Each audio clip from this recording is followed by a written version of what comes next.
పల్లవి వెళ్ళి రామచంద్రను కలిసిన తర్వాత రామచంద్రయ్య నిజం చెప్పేస్తాడు. అదే సమయానికి పల్లవిను లాయర్ బాబు పెళ్లి చేసుకుంటా అన్నారు కదా అన్నసరికి వెంటనే వాళ్ళ మధ్య ఏం జరిగిందో తెలియదు కానీ గుణను పెళ్లి చేసుకుంటానని చెప్పేసి ఇక ప్రేమ్ బాబు నాకు చెప్పాడు. అసలు చామంతి ఎందుకు ఇలాంటి నిర్ణయం తీసుకుందో అర్థం కావట్లేదు. దీని గురించి నేను నిజాన్ని తెలుసుకుంటాను. మీరు ఇక్కడ ఏదైనా నిజం చెప్పడానికి మీ దగ్గర ఫోన్ ఉండాలని చెప్పేసి చిన్న ఫోన్ ఎవరికి తెలియకుండా ఇచ్చేస్తుంది.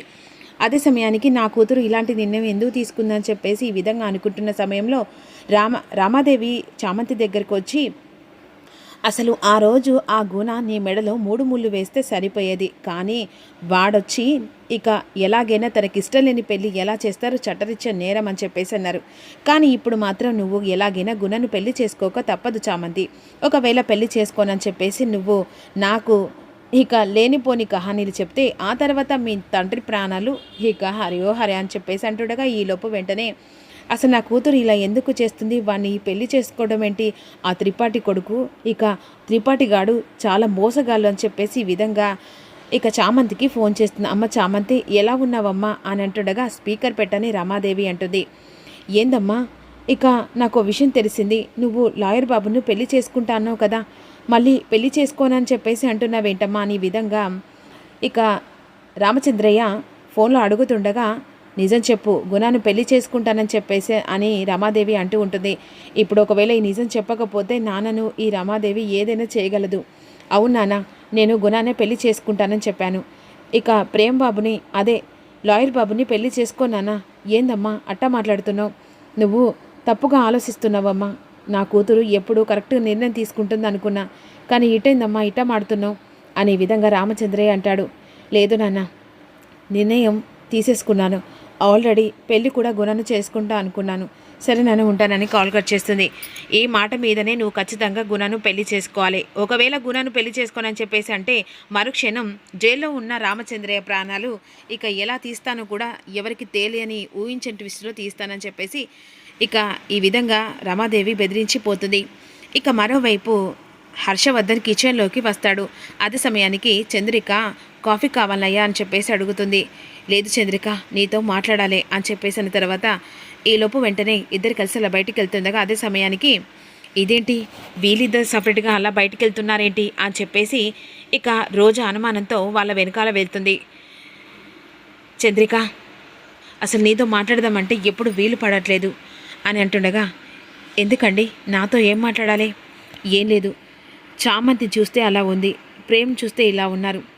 ఇప్పుడు వాళ్ళిద్దరూ ఒకటై బిజినెస్ని రన్నింగ్ చేసి ఇక ఎలాగైనా ప్రేమ్ ఒక టాపర్లో ఉండాలని చామంతి విశ్వ ప్రయత్నాలు చేస్తుంది.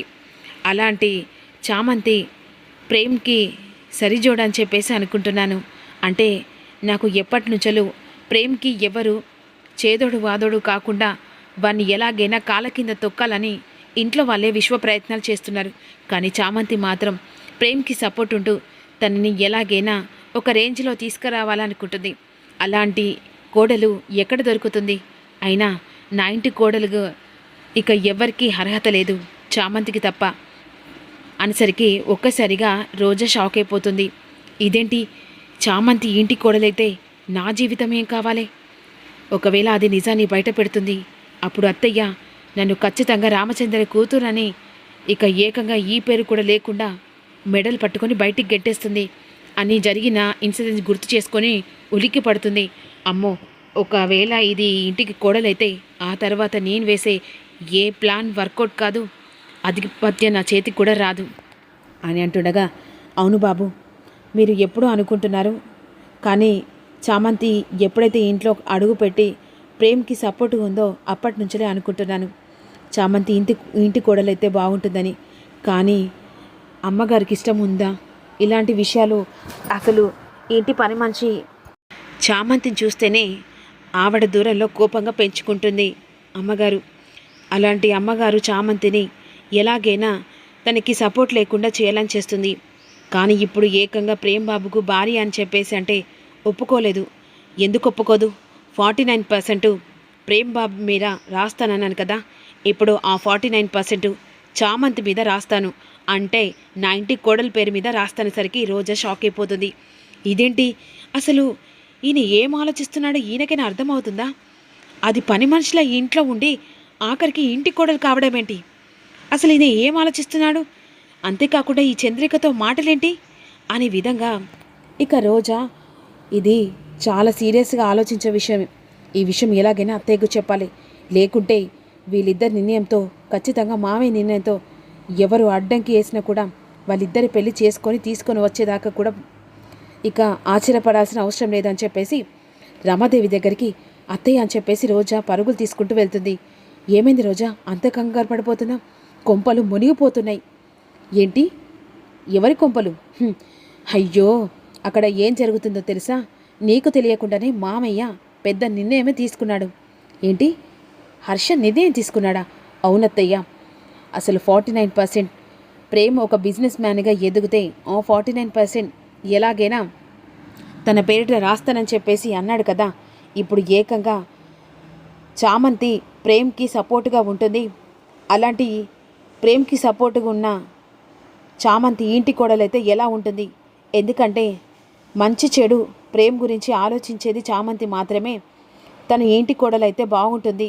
ఇంట్లో వాళ్ళు ఎలాగైనా సరే తనని చూస్తే ఓర్వడం లేదు. అందుకనే నేను నిర్ణయించుకున్నానని చంద్రికకు చెప్తున్నాడు. ఆఫ్టర్ ఆల్ పని మనిషికి ఈ విషయం చెప్పడం ఏంటో నాకు అర్థం కావట్లేదు అత్తయ్య. వీళ్ళ మధ్య ఏముంది అనేసరికి అసలు హర్ష పిచ్చి పని చేస్తున్నాడా, మతుండ చేస్తున్నాడా, మతి లేక చేస్తున్నాడా? ఏంటత్తయ్య, నేను ఇంత చెప్పినా ఏం సైలెంట్గా ఏం ఆలోచిస్తున్నారు? అసలు వాళ్ళిద్దరి మధ్య ఏముంది? అసలు మీరేదో దాస్తున్నారు. ఆ చంద్రికతో మామయ్య మాట్లాడుతున్నాడంటే కనీసం మీరు ఏ రెస్పాండ్ కూడా కావట్లేదు. వాళ్ళిద్దరి మధ్య అక్రమ సంబంధమా? రోజా, మరి మీరేం సైలెంట్గా ఉన్నారు కదా? ఇంకొకసారి పిచ్చి పిచ్చి కూత కూస్తే మర్యాద దక్కదు. హర్ష నా మెడలో 3 ముళ్ళు వేశారు. ఆఫ్టర్ ఆల్ చంద్రిక పని మనిషి కదా అని చెప్పేసి తనతో 2 ముక్కలు చెప్పినట్టయితే నువ్వు దాన్ని ఏదో ఆలోచించి వాళ్ళ ఇద్దరి మధ్య అక్రమ సంబంధం అంటావా అని చెంప పగలకొడుతుంది. అయినా మరి మామయ్య అలాగే చంద్రికతో మాట్లాడుతుంటే ఈ విషయం భారీగా నీతో చెప్పాలి. అంతేకాకుండా ఆ చంద్రికతో చెప్పడం ఏంటో అర్థం కావట్లేదు. అసలు వాళ్ళిద్దరి మధ్యలో ఏముందో కూడా అర్థం కావట్లేదు. అయినా ఈ విషయం అంతా పక్కన పెట్టండి. ఏకంగా ఈ ఆస్తి 49% ఏకంగా చామంతి పేరు మీద చేస్తే అప్పుడు ఖచ్చితంగా మీరు పెళ్లికి ఒప్పుకుంటారని చెప్పేసి మామయ్య చంద్రికతో చెప్తున్నాడు. మీరు ఆ విషయం ఎలా తేల్చుకుంటారో, ఇప్పుడు మామయ్య నిర్ణయాన్ని మీరు ఎలా తిరస్కరించి ఆ పెళ్లి జరగకుండా ఆపుకుంటారో అది మీ ఇష్టం అని చెప్పేసి రోజు చెప్పి అక్కడి నుంచి వెళ్ళిపోతుంది.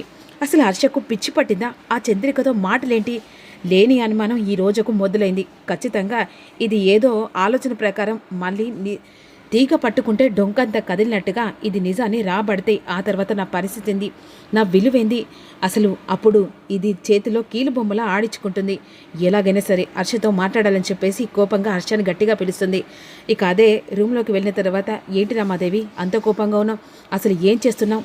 కనీసం నీకు మతైనా ఉందా? ఏం ఆలోచిస్తున్నావు? చామంతికున్ను ప్రేమ్కి పెళ్ళేంటి? అవును నిజమే అనేసరికి రమాదేవి ఒక్కసారి షాకింగ్గా చూస్తుండిపోతుంది.